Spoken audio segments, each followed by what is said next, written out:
Au-delà des affaires. Des histoires humaines et des parcours uniques. Au-delà des affaires. Bonjour, mon nom est Danielle Bédard, je suis en compagnie de Jean-Philippe Vézina. Bonjour Danielle. Allô, allô, bienvenue au podcast Au-delà des affaires. Un podcast qui s'intéresse à l'humain derrière l'entrepreneur, qui vous fait découvrir des entrepreneurs inspirants et on raconte en fait leur parcours qui est unique. Oui. Et aujourd'hui, c'est un épisode très spécial pour Jean-Philippe parce que Jean-Philippe, aujourd'hui, on reçoit quelqu'un que tu connais très, très bien. En effet, j'ai la chance de te présenter aujourd'hui, Daniel, Jean-Maurice Vézina. Tu as sûrement entendu son nom quelque part. En fait, Jean-Maurice, pour les gens qui ne le connaissent pas vraiment, en fait, il a réussi à bâtir au travers des années un cabinet hors pair en planification financière. Mais en plus de ça, il s'est beaucoup impliqué dans les médias, surtout à la radio. Il y a déjà une émission à la radio. On va pouvoir même parler qu'il s'est impliqué en politique. Il a été maire. Voilà. Ça, je ne savais pas. Ouais, ben, on va en parler aujourd'hui. Puis en plus, il faut le dire, je suis extrêmement fier. On a une belle famille. On est 4 enfants. Oui. Puis Jean-Maurice aussi a plus que 6 petits-enfants parce qu'il y en a qui s'en viennent. Tu m'as pas dit que c'est ça, il y a un 7e qui s'en vient. 7e. Fait que je suis content de te présenter. Bienvenue, Jean-Maurice. Mais là, tu n'as pas dit, c'est ton père. Ah, ben oui, c'est vrai. Bon point. Je me gardais pour plus tard, mais oui. Pour les gens, Jean-Maurice, Jean-Philippe, en effet, bonjour le nom Jean-Philippe, bonjour Daniel, bonjour tout le monde. Bonjour. Oui. Moi, là, Jean-Maurice, j'aimerais savoir comment tu te sens là, aujourd'hui d'être assis ici devant ton garçon. Ben, je suis impressionné. Je suis impressionné de te connaître, toi, Daniel. Puis Jean-Philippe, avec le succès que Jean-Philippe a, il marche dans mes pas, mais il n'est pas plus grand que moi. Ah, c'est donc bien dit, ça. Alors, il va plus vite. OK. Il n'est pas plus grand que moi, fait qu'il va plus vite que moi. Tu sais, si je me revois à l'époque, quand j'ai commencé de débuter le cabinet, il y a beaucoup de fébrilité quand on est à la tête d'un cabinet comme ça. Il y a une équipe, il y a des clients à tous les jours, il y a des gens, il y a des humains qui vivent des émotions. Il faut les aider à avancer là-dedans, puis on est là pour les aider à réussir financièrement dans la vie. Mais il y a un côté personnel, un côté humain. Souvent, des gens vivent des problèmes aussi. Alors, ils nous en parlent. On devient un peu le confesseur d'anciennement, je ne sais pas qui, le prêtre qui confessait. Les gens se confient beaucoup à nous. OK. Alors, c'est un rôle vraiment de confiance qui s'établit. Puis ton fils, tu penses qu'il y a ça? Oui, définitif. Ah oui. Puis toi, comment tu te sens de être devant ton père ce matin? Ben, je suis content. Ça fait longtemps, j'en avais déjà parlé. Ça fait longtemps que je voulais inviter Jean-Maurice au podcast, mon père. Puis je suis content de le mettre de l'avant parce que pour moi, c'est une personne qui m'inspire. Fait qu'on va pouvoir parler aujourd'hui amplement de son parcours inspirant qui m'a donné en fait la voie pour réussir en affaires, mais aussi comme humain aujourd'hui. Justement, peut-être première question, Jean-Maurice, pour les gens qui nous écoutent.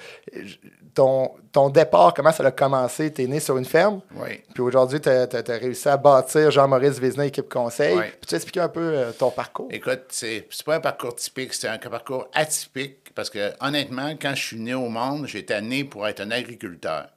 Alors, j'ai des parents, surtout un père qui était très déterminé, qui a réussi énormément bien dans sa vie, très fier de porter son nom. Mon père s'appelait Maurice. Alors, moi, ils m'ont appelé Jean-Maurice. Il a dû m'appeler Désiré parce qu'il me voulait depuis longtemps. Je suis le 3e d'une famille de 4. OK. 3 sœurs. Alors, sur des fermes, c'est super important d'avoir de la relève agricole. Surtout que mon père a eu beaucoup, beaucoup de succès. Mérite agricole, 67. Commandeur du mérite agricole, c'est ce que je disais. En 62, médaille d'argent. En tout cas, anyway, plein de choses. Il a été très impliqué au point de vue social aussi. Maire d'une ville. Président de l'UPA, président de la commission scolaire. Fait que, honnêtement, je suis très fier de porter son nom. Et puis, mon père a été un modèle pour moi. Je dirais pas un coach, mais un modèle. OK. Alors normalement, moi, j'étais né pour être un agriculteur, parce qu'il voulait que je prenne la relève. Mais moi, j'aimais travailler avec les gens. Je voulais travailler avec les gens. Puis, sur une ferme, il n'y a pas beaucoup de monde. À part des vaches. Il y a beaucoup d'animaux, pas beaucoup de monde. Alors, je m'ennuyais. Puis, un bon matin, j'ai dit à mon père, j'arrête l'école. Il dit, pourquoi tu arrêtes l'école? Bien, parce que je venais t'aider sur la ferme, parce qu'il y avait du travail, c'était fou. Mais je pense que je m'étais mal expliqué. Je voulais venir y aider pour qu'on ait plus de temps pour moi, je puisse prendre un peu de vacances, prendre du bon temps. Tu sais, quand tu arrives à l'adolescence, la jeunesse, tu aimes ça avec tes amis, t'amuser, avoir du plaisir. Commencer à fréquenter les filles aussi, bien avoir du temps un peu. OK. Hein? T'es un bon vivant, finalement. Oui. Non, tu sais, la vie est faite pour être vécue aujourd'hui. comme on veut la vivre. Fait que, mais au contraire, mon père était très ambitieux. Fait que, il a dit, j'ai de l'aide maintenant, mon garçon est là. Ouais. Fait que, bingo, il a commencé à racheter des terres, puis etc. J'ai dit, t'as peu, il n'a pas compris. Donc, Mais, toute ton enfance, tu as été impliqué sur ouais, définitivement. Mais tu as eu un modèle, là, je comprends que ton grand-père, en fait, est-ce que tu l'as connu? Non. Oui, Maurice, Ah, j'ai oui, connu, oui, j'ai connu, mais c'est sûr que j'étais très Très jeune. peu. Il était très entrepreneur dans l'âme, en fait. Il achetait d'autres fermes. Ben oui. Fait que tu as eu un bon modèle. Mais ça, je te dis, mon père, c'était un modèle pour moi. C'est du côté succès, du côté réussite. Puis c'est un papa très exigeant, mais c'était un papa qui était tellement un cœur sur la main qu'il donnait. Il pouvait être aussi exigeant que généreux. Tu comprends-tu? Fait que, les petits-enfants aimaient ça parce qu'il y avait toujours un bonbon proche pour un petit enfant. OK. Puis là, comment t'es arrivé? Fait que là, un bon matin, j'ai dit non, je ne ferai pas ma vie sur la ferme. Okay. Fait qu'un bon matin, j'ai dit à mon père, je retourne à l'école. Il dit, retourne à l'école, oui. J'ai dit, je veux aller prendre des meilleures connaissances. Fait que, tu veux étudier en quoi? Je veux étudier en administration. Il disait aux personnes qui connaissaient que j'ai étudié en agronomie pour devenir meilleur sur la ferme. Wow. Tu comprends? Ouais. Il avait vraiment, dans l'ADN, pour pas dire dans le cœur, dans la tête, que je sois sur la ferme. Alors, j'ai été étudié en administration des affaires, finance, marketing. Alors, je voulais tourner à l'école, puis j'ai retourné à l'école, j'ai fait mon bac à l'université, puis j'aurais aimé ça faire même une maîtrise, mais à un moment donné, la famille est arrivée plus vite que les études. Et puis quand j'ai terminé, bien là, j'ai commencé à travailler pour la Société du Crédit agricole Canada, à l'administration des prêts. Vous êtes des prêts aux agriculteurs. Souvenez-vous, les années 80, les taux d'intérêt étaient très élevés. On était dans les 18-20 de taux d'intérêt. Les agriculteurs avaient beaucoup de misère à payer leurs prêts. Alors, il y avait beaucoup d'arriérage à la société. Moi, j'étais à l'administration pour la protection des garanties, puis la récupération des paiements. Alors, je me suis fait les dents un petit peu avec les gens. Juste comprendre, dans le fond, tu es allé étudier, mais tu n'es jamais retourné à la ferme. Non. Et ton père a pris ça comment? Bien là, c'est quand j'ai fini mes études, que j'ai commencé à travailler à la société, c'est là que la coupure s'est faite. Alors là, il a trouvé ça difficile. OK. Il a trouvé ça vraiment difficile. Mais je continuais à aller aider les fins de semaine. Vraiment, j'avais pas de vie de famille, j'avais pas de vie personnelle parce que j'étais tout le temps, les soirs, les fins de semaine, le samedi, le dimanche, j'allais à la ferme pour y aider dans les travaux, surtout l'été, puis même l'automne, l'hiver. Alors, mais quand officiellement, un bon matin, j'ai dit, j'ai un emploi maintenant. Là, excuse-moi, il l'a trouvé dur. Oui, c'est sûr. Oui. Mais on est resté proches quand même parce qu'on a fait de la politique en même temps. On va venir probablement là-dessus. En même temps, dans les mêmes années. Allons-y dans la politique. Ben, on peut aller tout de suite en politique, puis après ça, on parlera de ton début de carrière en planification financière. Mais la politique, ça vient de où, ça? Ben, en fait, ça vient dans les rêves d'enfants. Moi, quand je me rappelle de mes rêves quand j'étais jeune, ce que je voulais, moi, je suis né à Saint-Michel-de-Bellechasse. La route 20 passait sur nos terres. C'est les terres de mon père. Okay. On voyait passer les vannes, les truckers, les vannes. Je trouvais qu'il y avait de la liberté, puis il y avait du plaisir. J'aimerais ça, mais après, j'ai dit non, pas ça que je veux faire.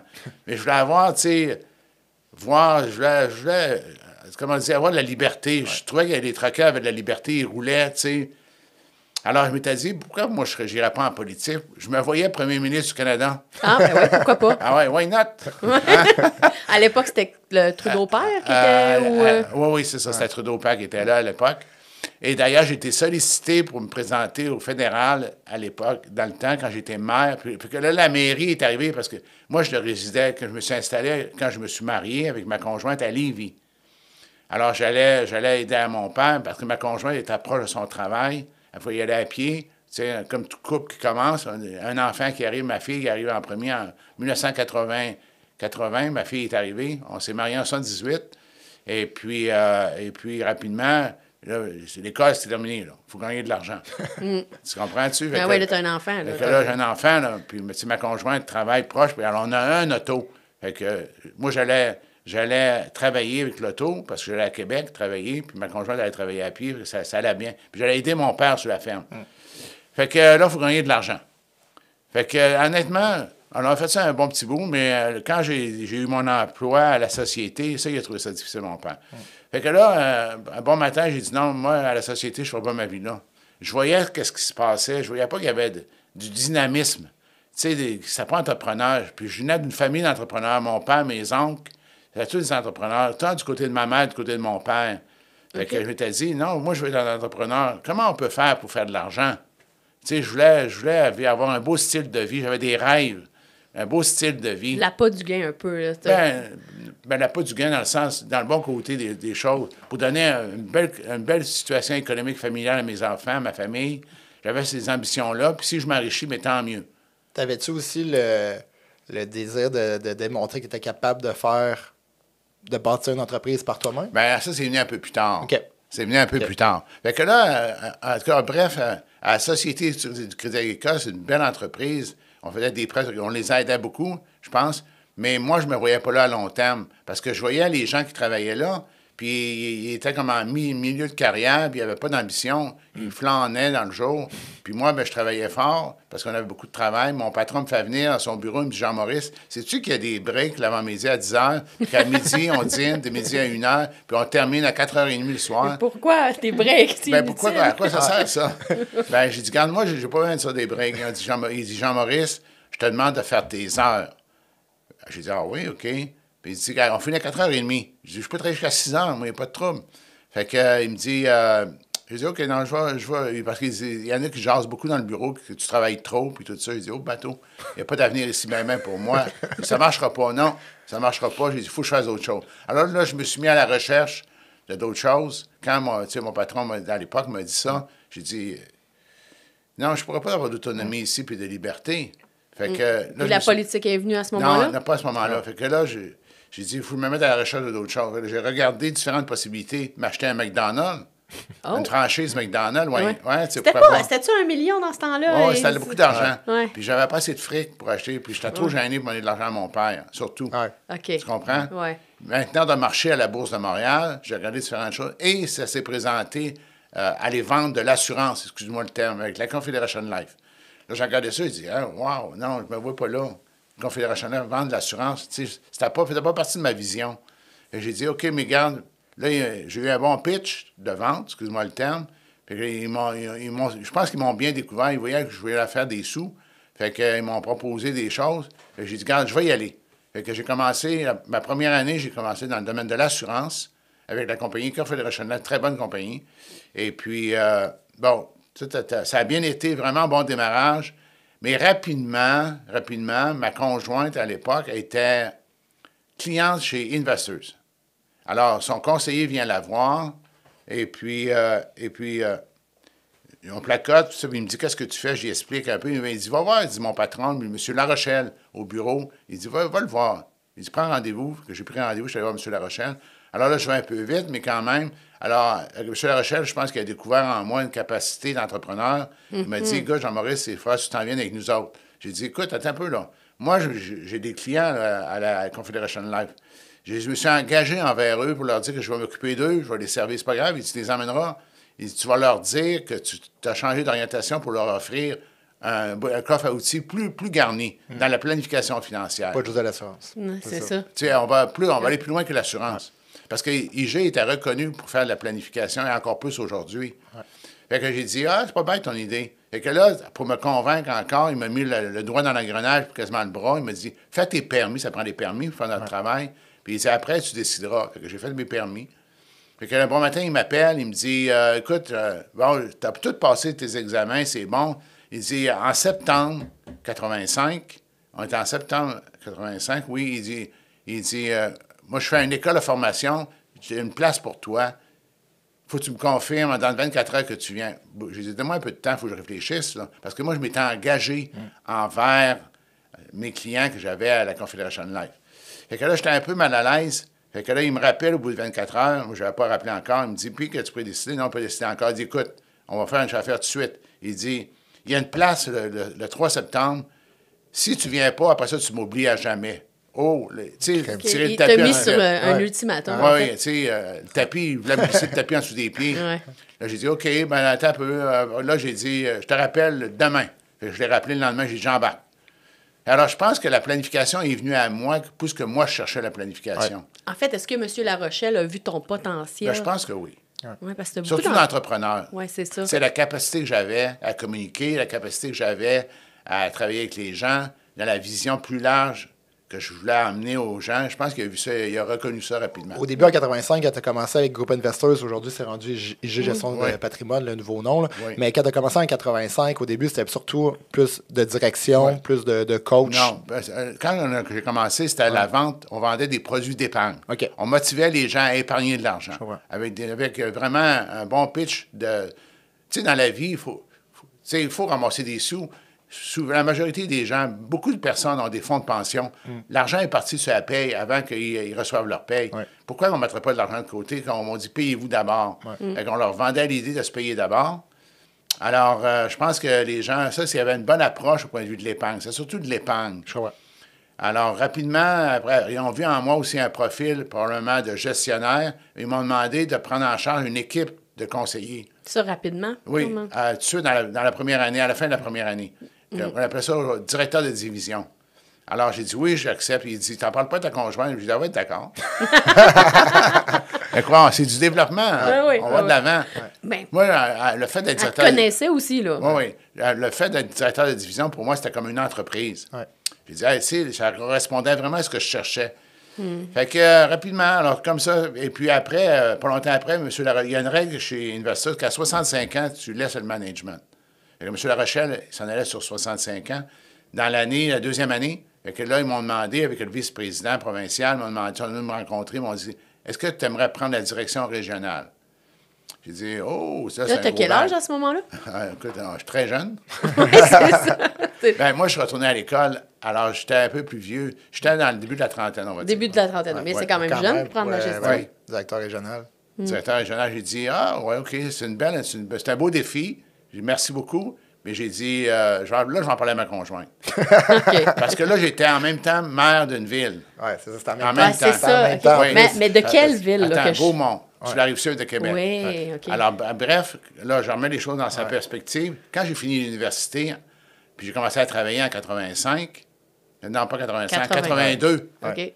Université, 85. Oui. En 82, je me suis construit une maison à Beaumont.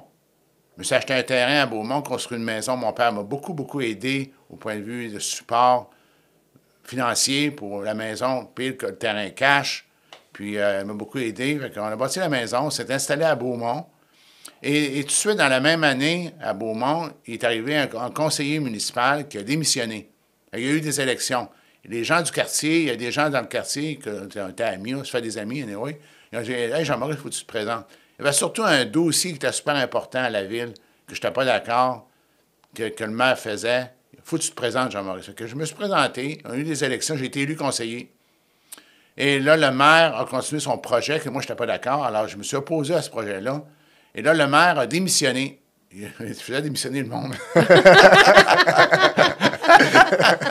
Fait que là, le maire a démissionné. Là, ils ont dit, Jean-Maurice, tu te présentes à la mairie. Oh, OK, d'accord. Là, je m'envoie à la mairie. Moi, là, je viens d'arriver. Moi, là. Je suis tout nouveau. Puis, tu sais, dans ces petits villages-là, on va se le dire, si t'es pas un natif de la Plate, t'es un étrange. Alors, je dis, OK, je vais me présenter. Je sentais que j'avais de l'appui, fort appui. Alors, le camp opposé ont présenté quelqu'un qui est né de la Plate, une famille souche. Les familles souches. Fait qu'on est allé en élection. Je sais c'est quoi faire une élection. Pas grandiose comme les élections provinciales ou fédérales, mais je sais c'est quoi faire une élection. Avec une bonne organisation, ça prend du power financier aussi, puis de façon honnête, très important. Alors, on a fait l'élection et j'ai gagné largement. Alors, j'ai été maire élu. J'ai terminé le mandat du maire précédent. Et puis après ça, 3 ans après, mon mandat était terminé. J'ai été réélu par acclamation. OK. Alors, réélu par... Ça veut dire que les gens, j'ai pas eu d'opposants. Ça, c'est à Beaumont. Puis, ce qui est formidable, c'est qu'à côté, à Saint-Michel, c'était grand-papa qui était...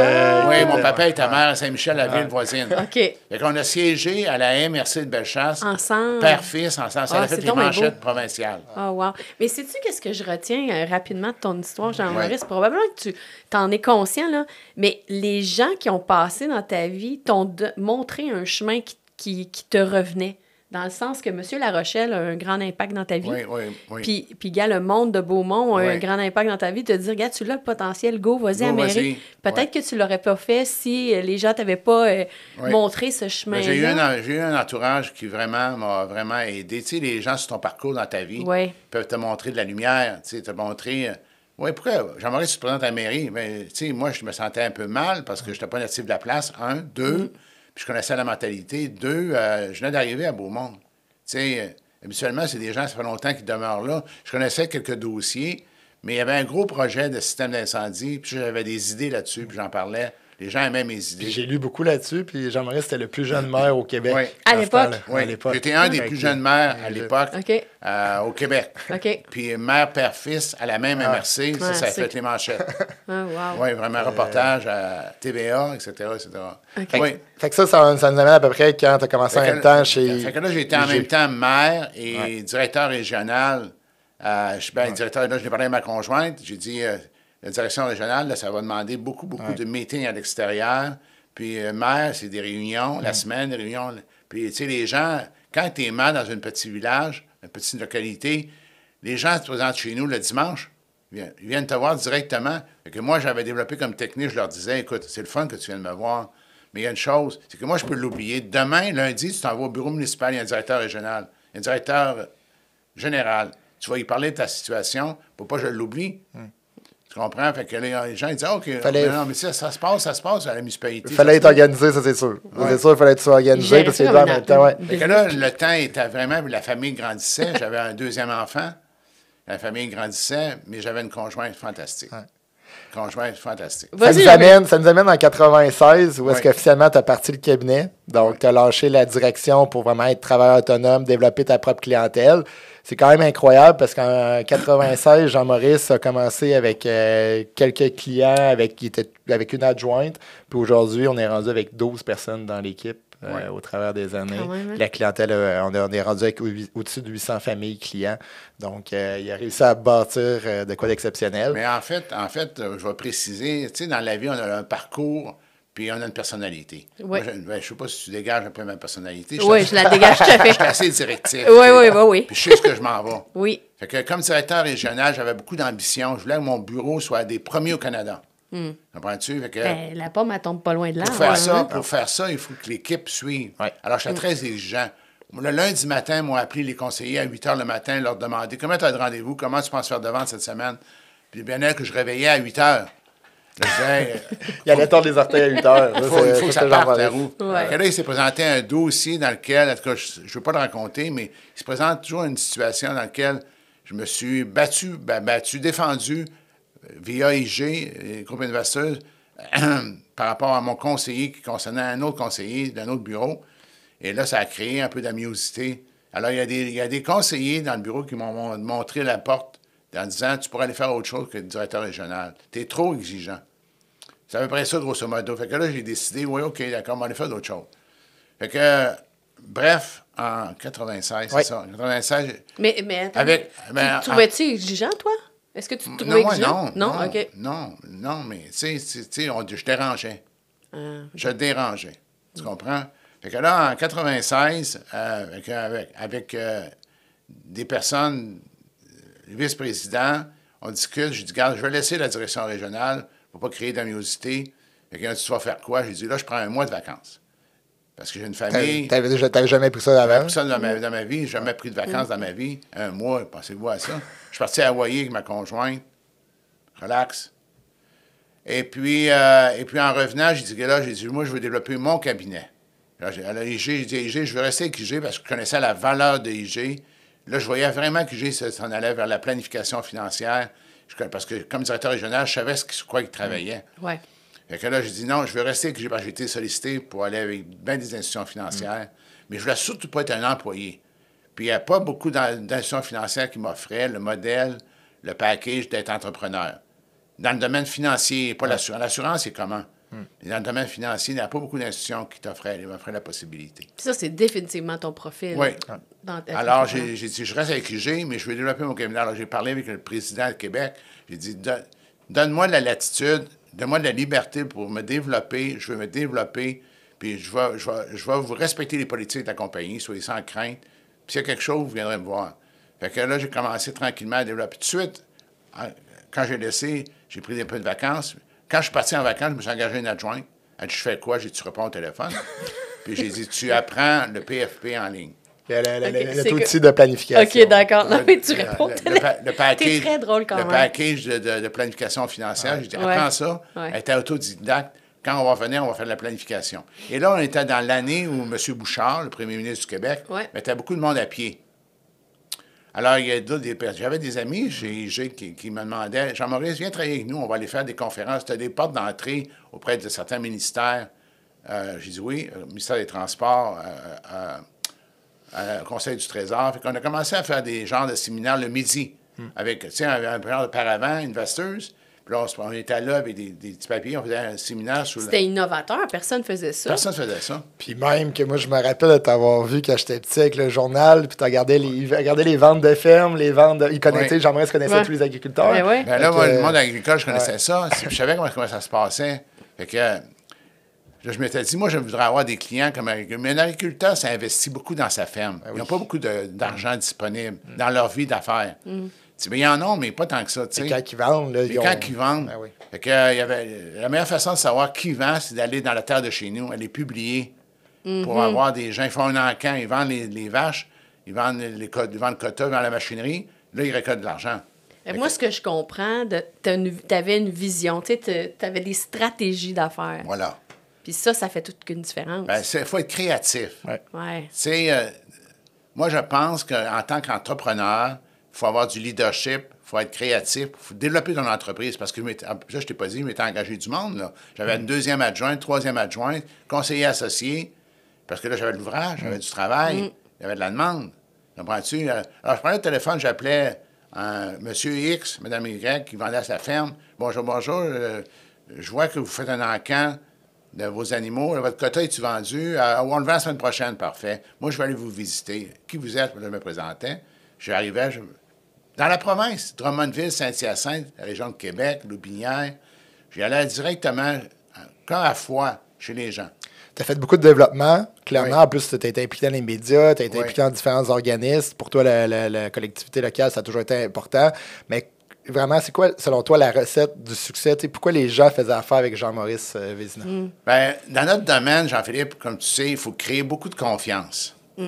Alors, il faut utiliser les vraies choses. Il faut que tu parles le langage de la personne en avant de toi. Tu te mets dans ses souliers. Tu sais, moi, je connaissais le monde agricole beaucoup. C'était un marché, moi, très, très... Puis les entrepreneurs. Alors, je sais qu'est-ce qu'ils vivent comme stress. Je sais tout, tu sais, un peu. Alors, je me mettais un peu dans leurs souliers. On créait un élément de confiance. Puis j'ai toujours travaillé en couple. Tu sais, je disais au monsieur, bien souvent, le monsieur, je mène mes affaires. Je dis, donc, si tu pourrais me donner un chèque, tu pourrais en parler à madame. Ben là, il faut que j'en parle un peu à madame. OK, je veux que madame soit là, parce que je veux qu'elle participe. Tu sais, parce que si t'arrives de quoi, toi, après, c'est madame qui hérite de toi, tes enfants. Fait que là, je travaillais toujours en couple. Ça créait un élément de confiance. Jean-Maurice, tu me permets de poser une question à Jean-Philippe? Moi, j'aimerais savoir, Jean-Philippe, tu grandis avec un père très ambitieux, là. Hein? Tu sais que tu l'as dit tantôt, tu l'as vu regarder le journal, puis trouver des... Mais c'est comment? Parce que là, toi, tu es entrepreneur maintenant, dans un sens. Là. Fait que parle-moi de le petit Jean-Philippe qui grandit avec Jean-Maurice. Comment ça se passe? Ben en fait, c'est sûr que je voyais un père extrêmement passionné par son domaine. Moi, quand j'étais tout petit, je ne savais même pas que la planification financière, j'allais être là. J'ai tout le temps tombé dans mon X, mais c'est vrai que j'ai travaillé au bureau quand j'étais jeune, mais je ne savais pas que c'était la voie de l'avenir pour moi. Okay. Moi, c'est vraiment pendant plutôt l'école, l'université, que là, je me suis rendu compte que vraiment le volet financier, le volet rencontrer des gens, puis financière, ça m'intéressait. Mais sinon, je voyais vraiment un homme passionné par son domaine, puis ça m'inspirait. Moi, j'ai toujours dit que je veux être entrepreneur, mais je ne savais pas ça allait être quelle facette vraiment le domaine. Tu as grandi avec un entrepreneur, définitivement. Ça, c'est clair. Ça, Parce que comme tu as pu percevoir, Daniel oui, c'est ça. Alors, malheureusement, les faits de parcours, je me suis séparé dans ma vie, divorcé, remarié. Et puis, Jean-Philippe, les fins de semaine, je l'étais le bébé, je l'emmenais au bureau avec moi. Parce que des fois, j'allais au bureau, les fins de semaine, des fois, pas tout le temps.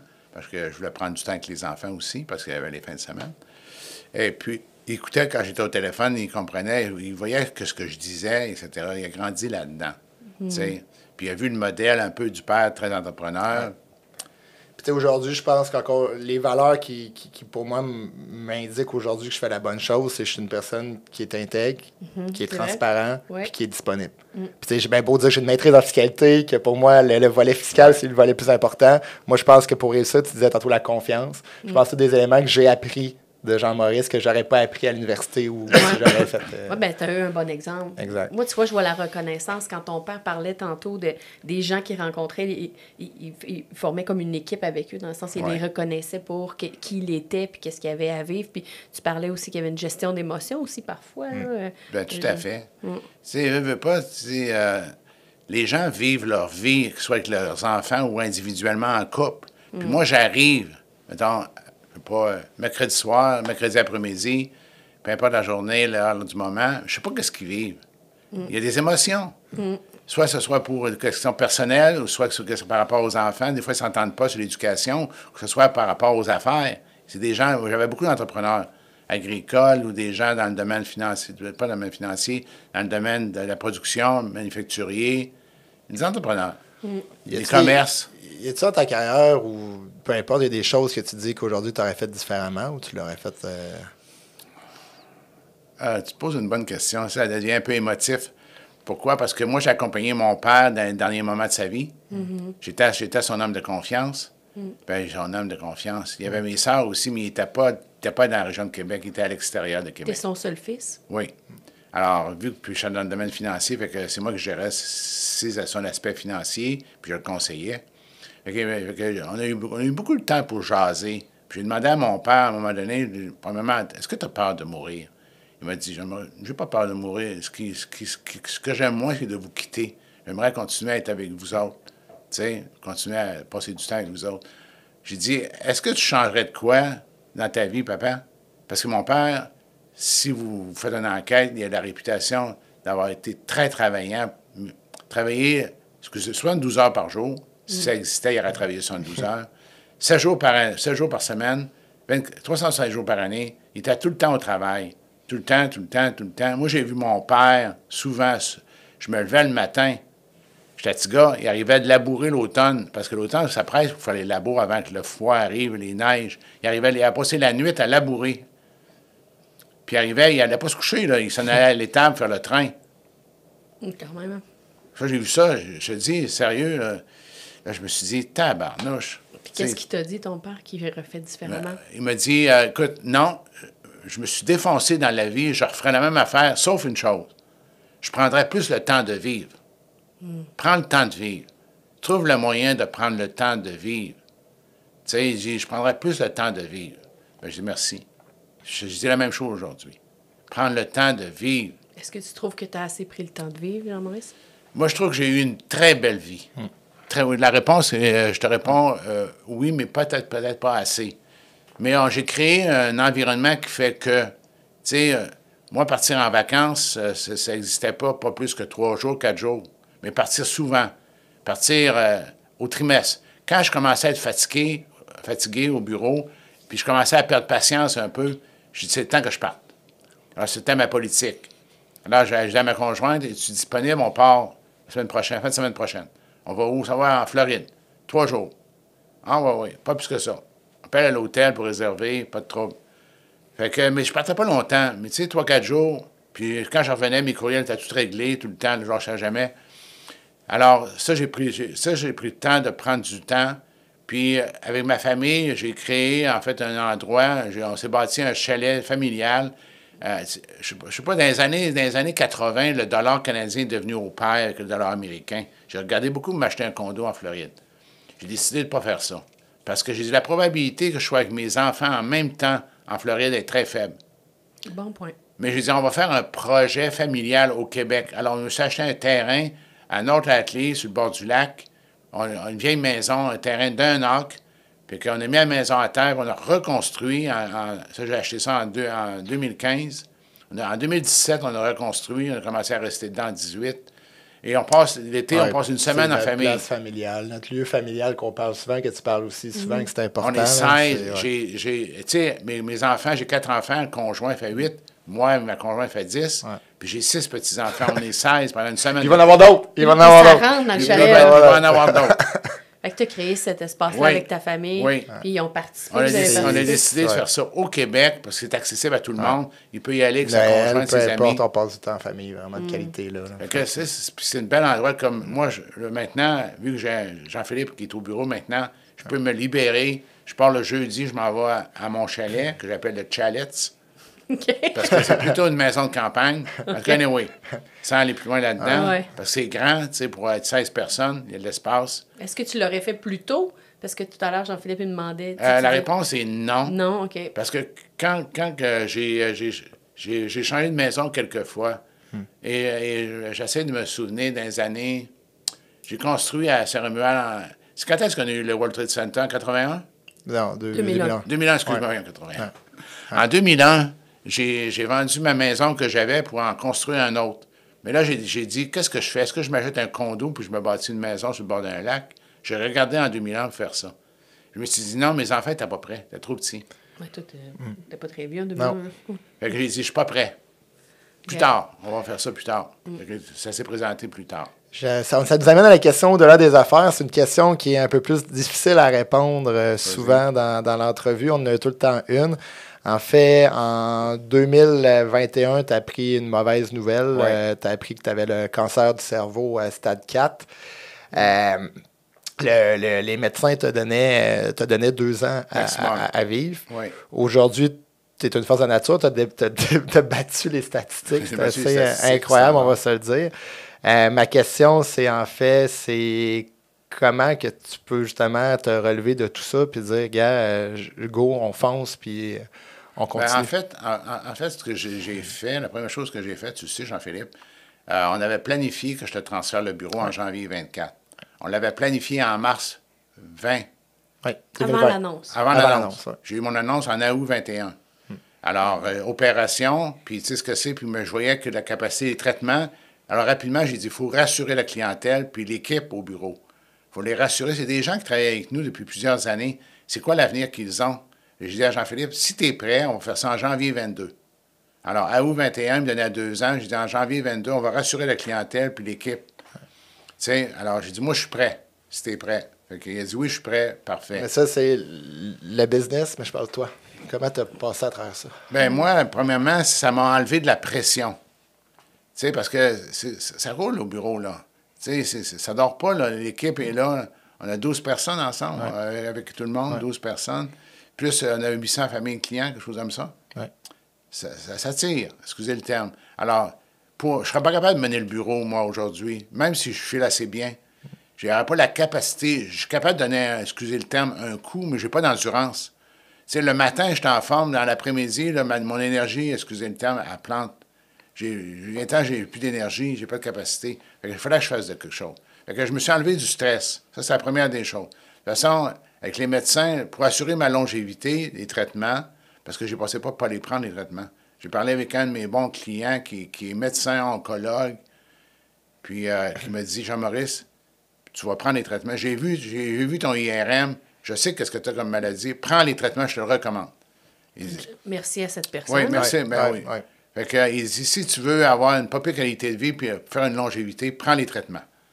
J'ai dit, merci, il s'appelle Guy. Je veux le remercier énormément, Guy, pour ça m'avoir transmis cette lumière de dire, fais le choix, prends les traitements. J'ai décidé de prendre les traitements. Parce que je savais que les traitements seraient très difficiles, mais il faut dire aussi une autre affaire. Ma conjointe a été malade en même temps que moi en 21. Isabelle a eu un genre de myélodysplasie. C'est comme un pré-cancer du sang.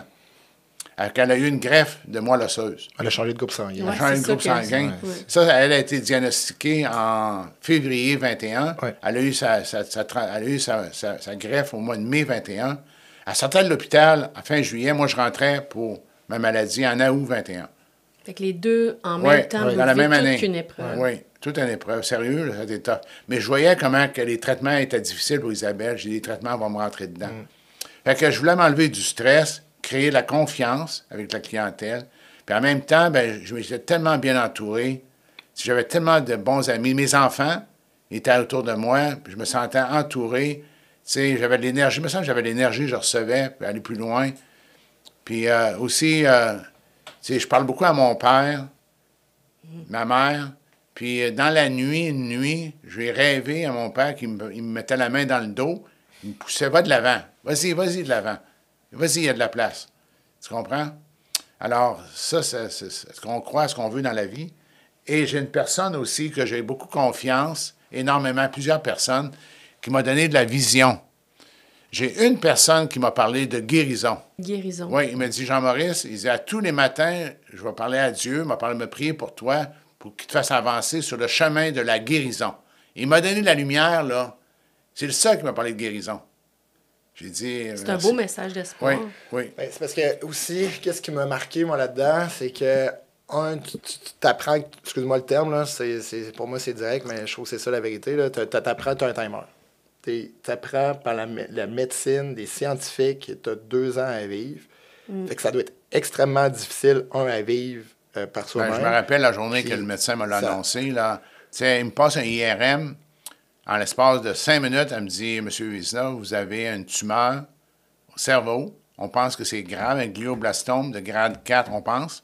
Mais j'ai dit, tu vas faire une biopsie. Elle dit, on va vous opérer. Ben, j'ai dit, je vais aller travailler, tu m'appelleras. Ben, non, vous restez à l'hôpital, il y a des tests. Moi, j'avais des rendez-vous le lendemain. Ça, on était comme le 7-8 août. C'est comme si la vie arrête un peu, mais toi, tu voulais qu'on Non, c'est ça. Fait que t'apprends ça, puis là, à chaque fois que t'en parles aux gens, c'est tout le temps comment ça va. Fait que c'est tout le temps négatif, je veux pas, parce que tu te rappelles ça. Fait que je pense que d'avoir un discours positif dans ta vie comme ça te fait du bien, puis ça te lui m'a parlé de guérison. Il dit, m'a prié pour toi, pour qu'à tous les jours, le Seigneur t'aide à avancer sur le chemin de la guérison. Ça m'a donné de l'espoir, Daniel, je sais pas comment. Puis aujourd'hui, tu te sens comment, Jean-Maurice? Bien, moi, premièrement, ce matin, c'est beaucoup exigeant pour moi. Je me sens un petit peu fatigué, mais c'est pas grave, je suis en forme, je suis bien. Je me sens glorieux, dans le sens que je me dis, hey, wow, ça fait 3 ans là, que j'ai eu cette information-là. Puis je me dis, j'avance, puis là, je veux faire des projets. Je parlais avec ma conjointe, j'ai dit, Isabelle, j'aimerais ça, les prochains voyages qu'on va faire, moi, ça, aller à Dubaï. Je vais mettre à Dubaï de ma vie. Je voudrais aller voir les extravagances qu'ils ont fait. Tu sais, mais c'est tout un voyage pour moi aller à Dubaï, potentiellement. Tu sais, on fait des projets. On a un projet de famille. Ouais. Oui. Tu sais, à Pâques 25, on part toute la famille dans un tout inclus dans le sud, Tout au Mexique. Ouais. C'est donc bien fun. Tu sais, moi, ce qui me touche dans tout ça, c'est que, tu sais, aujourd'hui, tu prends beaucoup de temps pour toi. Ouais. Tu passes beaucoup de temps avec les petits-enfants. C'est beau. Puis c'est ça. Puis toute ta vie, tu as parlé de planification de retraite avec des gens. Tu as aidé au-dessus de 800 familles leur planification. Tu les as améliorées dans leur qualité de vie. Ben, tu sais, c'est plate que ça soit arrivé. C'est une catastrophe. Mais, tu sais, aujourd'hui, prends le temps. Tu l'as fait pour les autres. Je pense que Alors, c'est ça un petit peu. Tu sais, le matin, quand j'étais à Québec, parce que j'ai passé pratiquement tout l'été au chalet, je vais au bureau. J'aime aller au bureau. Je vois Jean-Philippe, ça me motive. Je vois l'équipe. Ça te donne une routine aussi? Oui, j'ai une routine. Tu sais, ça m'occupe. Ça, c'est une recette de bien avancer pour aider, peut-être pas, parce que c'est incurable dans mon cas, semble-t-il. Mais pour m'aider à calmer la tumeur. Puis là, de toute façon, le dernier IRM, c'était au mois de septembre dernier. Le médecin m'a dit, ta tumeur est calme. C'est parfait. Bravo, j'en passe un prochain jeudi cette semaine.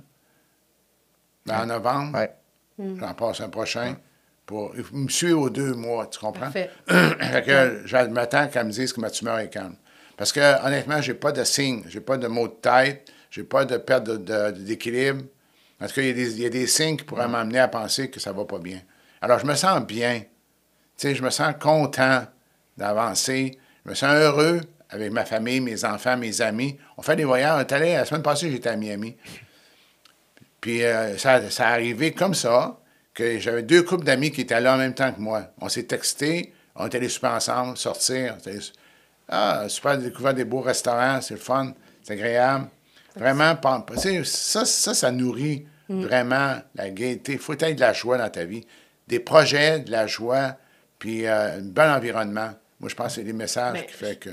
Je trouve qu'ils viennent de bien résumer ce que les gens devraient... Là, j'allais te demander qu'est-ce que tu voudrais que les gens retiennent de toi, mais tu viens de le faire. Non, je veux rajouter quelque chose vas-y. au point de vue affaires. OK. Première des choses, en affaires, moi, je pense que ce qui est important, ce qui m'a aidé dans la vie, c'est que je suis une personne qui est assez rapide dans les affaires. Il faut prendre des décisions. Puis il y a une chose qui est, tu sais, il n'est pas, je vais dire une phrase, il n'est pas important de tout savoir. Il est important de savoir qui c'est, puis bien s'entourer. C'est bien. Alors, quand Jean-Philippe a fini sa maîtrise en fiscalité, c'est sûr qu'il était très sollicité pour aller à Montréal dans un bureau de comptable. Là, on s'est parlé d'affaires. J'ai dit, Jean-Philippe, tu es en voie de prendre le bureau, parce que mes plus vieux, ils ont tous été invités, puis on dit non, ça ne nous intéresse pas. Parfait. Parce que j'ai un fils qui est ingénieur mécanique. J'ai un fils qui est CFA, Chartered Financial Analyst. Qui est dans l'immobilier. Qui est dans l'immobilier. Ouais. J'ai ma fille qui est ostéopathe. Oui. Alors, il y avait tout un peu leur vie. Il y avait tout des deuxième degrés universitaires, puis je n'ai jamais forcé l'étude. C'est dans le sens qu'il y a tout, ça a été un peu naturel. Fait que, alors, Jean-Philippe, je dis, tu sais, Jean-Philippe, il y a un bureau ici.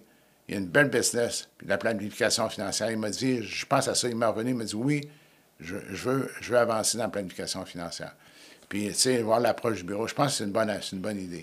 Alors, il n'est pas nécessaire de tout savoir. Il est nécessaire de savoir qui c'est, puis d'aller le chercher pour t'aider à avancer, pour ne pas perdre de temps. Parce que le temps, c'est le pire ennemi qu'on peut avoir. Totalement. Si on perd du temps en affaires, là, dans vos entreprises, prenez des décisions pour aller plus loin. Entourez-vous de bonnes personnes. Ça, c'est le message que je veux vous donner. Entourez-vous de personnes. Tu sais, ça prend du leadership.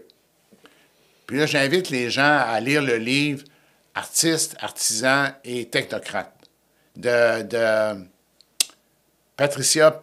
De Patricia. De Patricia. En tout cas, l'auteur a fait la relation entre les différentes personnalités, un artiste, un technocrate, puis un artisan. Si tu veux qu'une compagnie fasse faillite, ben elle n'est pas bien, mets un technocrate comme président. Si tu veux que ton entreprise grandisse vite, mets un artiste créativité. Mais ça prend un artisan. Si tu as l'artiste, ça prend l'artisan. L'artisan, c'est l'administrateur. C'est lui qui gère. C'est intéressant.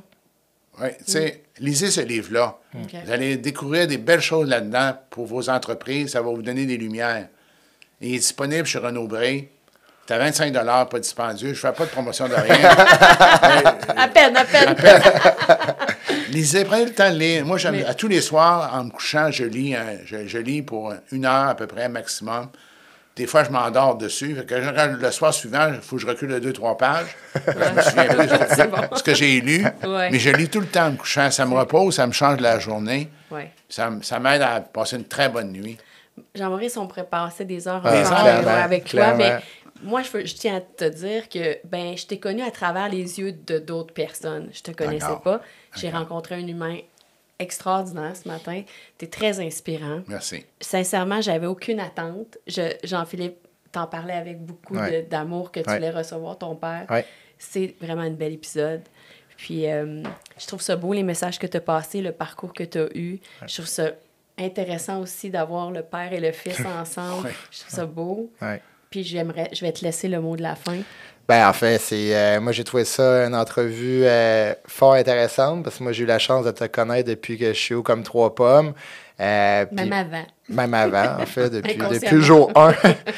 Puis, tu as toujours été, c'est ça, t'es plus qu'un père pour moi, parce que ça a été un mentor. L'homme d'affaires que je suis aujourd'hui, ça provient principalement de toi. Tu as été mon confident aussi dans beaucoup d'étapes des épreuves de ma vie, mais aussi, plus que ça, aujourd'hui, l'humain que je suis, tu le dis, là, d'en profiter aujourd'hui, tu me l'amènes énormément, ben ça... ça vient de toi. Puis moi, je trouve ça beau parce qu'aujourd'hui, pourquoi je fais la planification financière, c'est justement pour un impact positif dans la vie des gens, puis c'est toi qui me l'as donné. Fait que ça, pour moi, ça me parle beaucoup.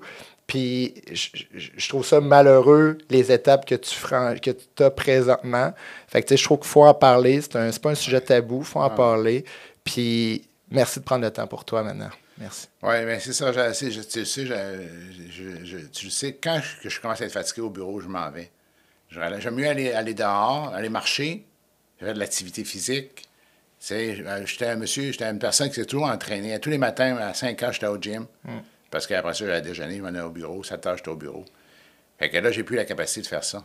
Mais là, je vais marcher 3-4 km par jour. Puis quand j'arrive au bureau, il y a des marches à monter. Il y a 20 marches d'escalier. Je le fais 3 fois à 5 fois. À tous les matins que je vais au bureau. Parce que j'ai perdu beaucoup de capacité dans les jambes. Là, j'aimerais refaire du ski alpin. Mais j'ai pas confiance dans mes jambes. Parce que mes jambes peut-être commencer par la pente école.